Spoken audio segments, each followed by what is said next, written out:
Now, earlier in the tour, we mentioned the Christmas Eve massacre that occurred in Temecula. But I'm here to tell you guys that a much bigger tragedy went and affected our very little town. Known very plainly as the Temecula Massacre. Tension in the 1840s with the Mexican-American War started to rise, and the Luisenios people did everything that they could to avoid the conflict. They were never directly involved. However, fate had different plans.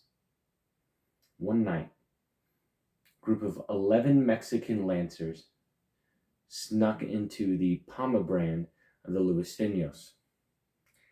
They went and proceeded to attempt to steal a dozen horses. Now, I don't know if anybody here has stolen horses before, but it is a very loud process. They were apprehended very quickly. Initially, the Luisenios were going to plan to forgive the thieves and let them go about their lives. However, a representative from America was very adamant and convinced them to execute all 11. Now, word of this spread pretty quickly up into a Mexican general in Los Angeles, and he was furious. He sent troops to take care of the problem and right the wrong. Along the way, these troops ran into a rival tribe, the Calahoya, and they went and joined on what would become the unrelenting onslaught.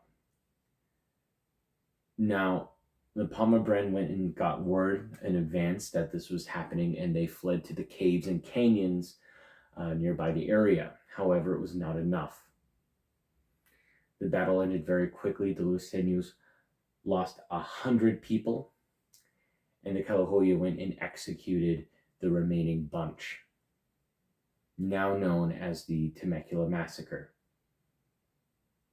As if a divine sign of the ancestors, torrential rain poured very quickly afterwards. Dirt turned into mud, and it took weeks to retrieve bodies, which seemed like an impossible task at the time.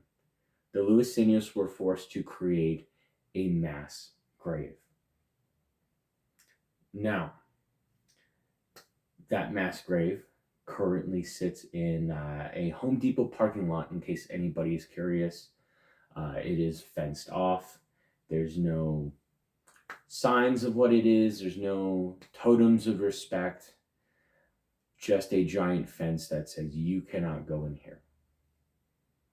That wasn't the end for the tribe, no.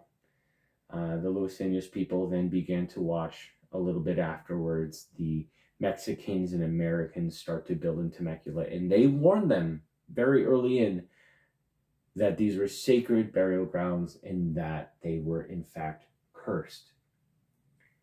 A tale as old as time, they built anyways.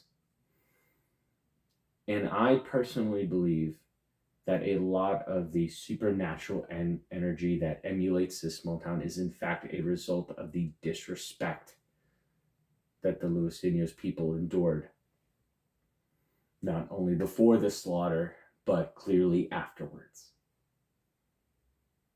Now, if you guys will follow me, we're going to move on to the rest of the tour.